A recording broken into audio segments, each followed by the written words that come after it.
Hey everyone, Steven here with EnglishOpening.com. Today I'm going to be sharing a line in the Queenside play repertoire which I had introduced not too long ago in another video. The basic idea, for those who haven't watched the video, is to play G3 on their second move against almost all black replies, and then play, whenever feasible, moves that are expanding on the queen side. So for example, knight c3, rook b1, maybe b4, maybe even b5. So whenever possible, play on the queen side. And the line I'll be showing today is when black plays e5 and knight f6 and then d5. This is a very common line at top level. It is basically facing the English like a reversed Sicilian and going for the open Sicilian, which when white's playing the Sicilian, the open Sicilian is probably the best option. And so black seeks to do the same thing. Although since they're moved down, it gives white a lot of interesting ideas. Before getting into the lines, I will note that if black starts with one knight f6, he still has this option open.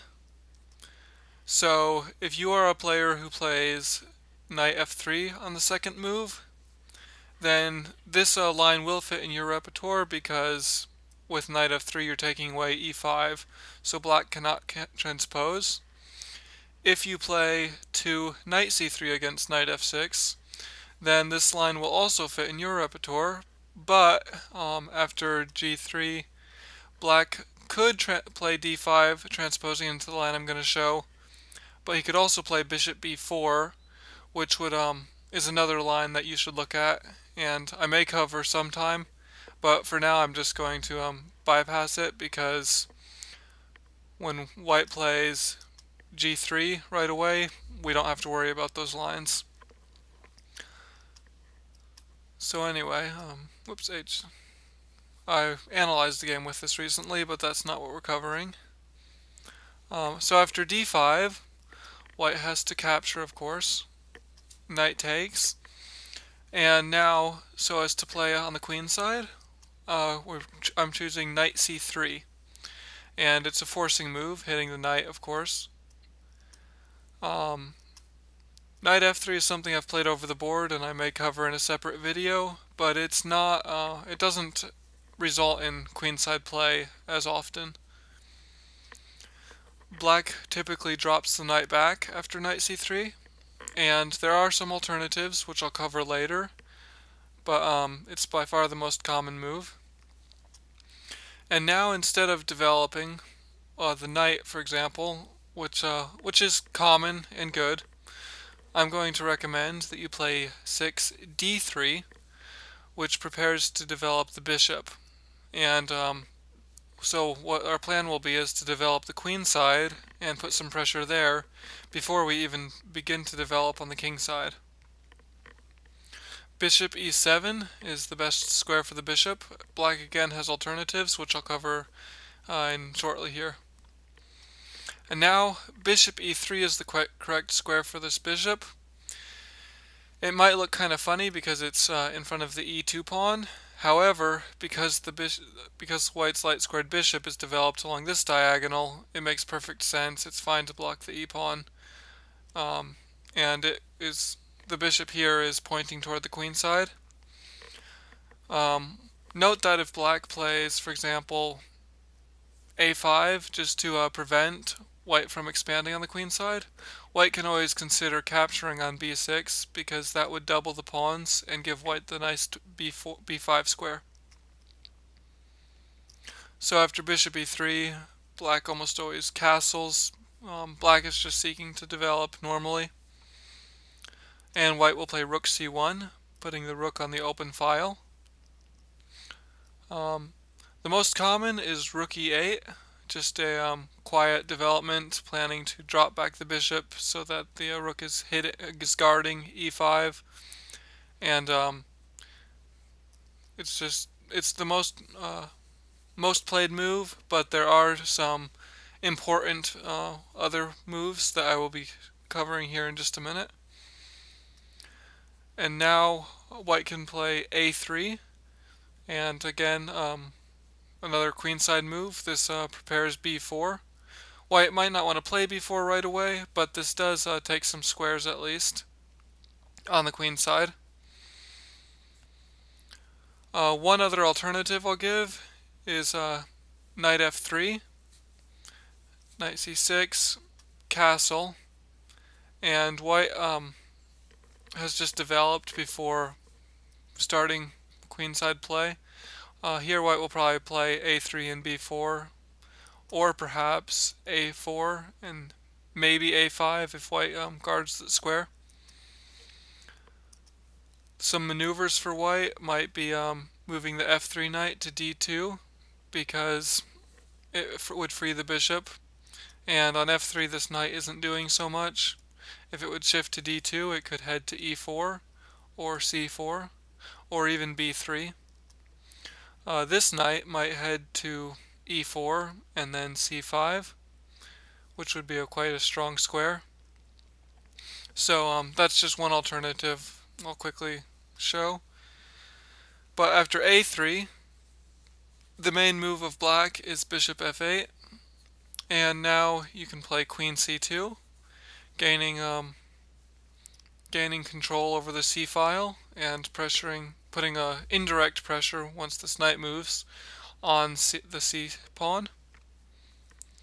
And then I'm pretty much going to cut it off at this point because what white is almost always going to do is just develop the knight. It's probably, at this point, you don't want to do more queenside play until you develop the knight and castle.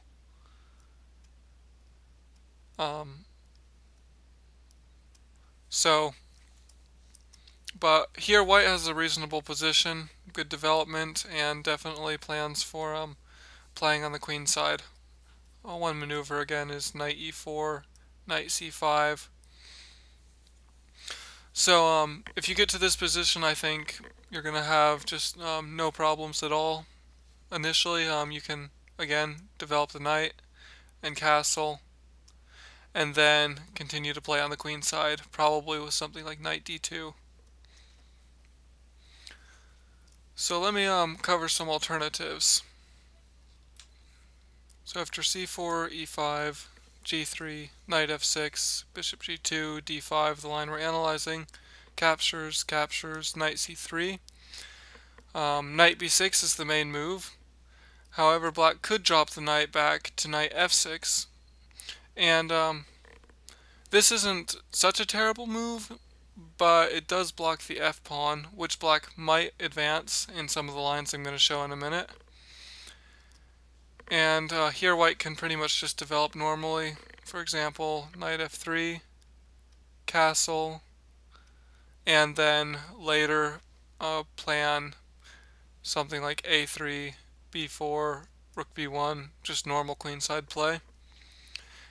In this line, because the knight is on f6, white might not want to play d3 and bishop e3 because knight g4 would hit the bishop. But it's really not the most serious move. Instead of knight b6, another move is knight e7, and this is actually, it's been played a number of times. The idea is, I guess, just to avoid having the knight on the queen side where it can be hit by white's pawns. It's still kind of awkward though, just blocking the bishop and the knight is kind of funny here. So knight f3, just hitting the e5 pawn is probably the best. Black develops the knight, and now white can play b4 immediately, and this is actually the most common move, and it's threatening b5, which would undermine the protection of the e5 pawn. So black pretty much plays a6. If black would capture the pawn, white would capture on e5, and white has the two central pawns as well as these open b and c files, so white should have a long-term edge. So after a6, white castles, and g6, black pretty much has to do this to be able to develop the bishop. The knight is blocking it from developing normally. And white might here play a4, or otherwise rook b1, and white will just continue normally with a queenside attack, and black isn't preventing him at all. So that's knight e7. If c6, bolstering the knight, white should just develop as fast as he can. So knight f3, hitting the pawn, bishop d6. Note that c6 took the knight c6 option away from black. White can castle and then play d4 in one move. And when white can play d4 in one move, it's almost always pretty good for white, because it's like a reversed Sicilian dragon. If black plays d4 in one move, it's always good, and here even better, and it just frees white's position and fights for the center right away. If black captures on c3, which is what a lot of beginners are inclined to do, white will capture toward the center, and white just has a nice open b file as well, and white might seek to play. White can expand in the center pretty good, or white might try to play d4 after. Well, one option is knight f3, bishop b2, and then d4. White just develops normally here, sees it's the center, and he should be fine. If instead of knight b6, black plays bishop e7, which looks logical, and a lot of beginners might play it, trying to follow the principle of only moving each piece in the opening once, but it's not so good. White can play knight f3, hitting the pawn, knight c6, castles, bishop e7, and again white gets d4 in one move, which is quite strong. And in case you're wondering, if black captures on d4 and white recaptures, black captures on c3 and white recaptures, you may be wondering, like, well, white has an isolated pawn, so is this really that good? However, it is fine for white because black has its own problems. For example, white is threatening to capture on e6 and c6, so black might have to play something like bishop d5. However, then white can capture on c6, and after black recaptures, black has doubled and isolated pawns, and white has a kingside majority, which can probably advance, especially in an endgame that would prove pretty strong. So white might play something like queen a5, and white just has a better ending. And that's pretty much all the alternatives for black on the fifth move. Again, knight b6 is the most common, and the others you don't really have to fear. After d3, bishop e7. However, black also could try c5, gaining space. However, it does give white a target. White could play bishop e3, rook c1, which is right away hitting this pawn, and just try to pressure it.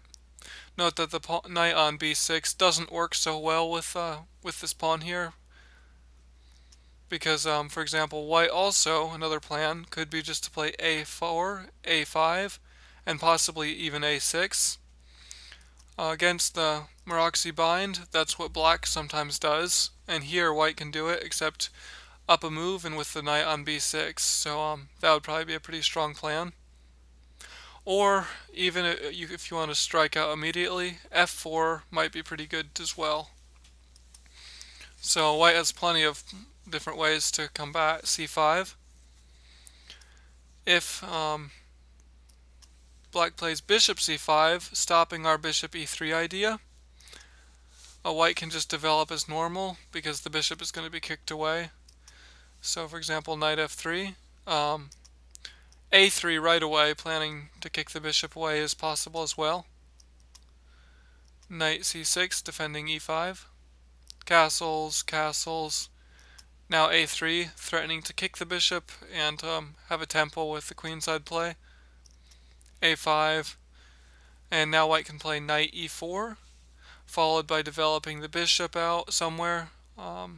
Maybe bishop d2 or bishop e3, even bishop g5 in some cases, followed by rook c1 and probably knight c5, and white has the queenside play.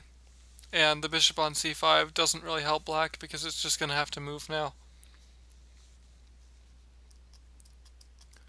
Another alternative on the sixth move is knight c6, which instead of bishop e7, and this is probably just going to transpose to the lines I've been showing, except it does define black's queenside right away, which is kind of nice for white to know. So after bishop e7, normal move, bishop e3 again. Black almost always castles, so I'm not going to go over alternatives. Rook c1, and now black can play rook e8. This is almost starting middle game planning, but some other options for black are, again, knight c6. And one thing white can actually consider is capturing on c6, because it doubles and isolates the pawns. Gives white the nice c5 square. So that is definitely an option. Or, if you don't like that, white can just develop normally with knight f3, castles, plays on the queen side, and just the normal, as I've been showing. So knight c6 is not really a threat at all. If instead of rook e8, again, f5, this is quite aggressive, and I might maybe showing a game with this. White could play knight f3, and because black is playing quite quickly on the king side, it's probably best for white to castle and get developed just before trying to lash out on the queen side. It's not really good to keep the king in the center for too long in this line. Knight c6. If f4, then white could just trade the bishop away. Trade and win the e5 pawn, so that's not really a threat right now. So black has to develop guard e5. And white can castle. Ideas for white is to move the knight to a4 and then c5. Another idea is to play d4 and break up black's center, which is a pretty good idea because black's center is fairly strong, and if we can break it up, it will not be so strong. If the e-pawn was gone, then f5 may just turn out to be a weakness. White will have to keep an eye out against black's kingside attack. However, note that with the center flexible, it's a lot harder for black to just proceed with a normal, for example, King's Indian type of attack, because the correct defense against a flank attack is often play in the center. And so if black weakens the king side significantly, white might just be able to open the center, and black's advances will just come back to haunt him. So it's not too much to be worried about. I mean, you have to be careful, but white can pretty much just develop normally on the queen side and have a fine game. I'll be showing a game in this line pretty soon, I think. Instead of f5, black could play c6, just trying to blunt the bishop, but then white can just continue normal development and probably play d4, and white will just have a good position. If white plays d4, then, or even if white doesn't play d4, one idea is to play a minority attack, where that's 2 against 3, and which is queenside play in this case.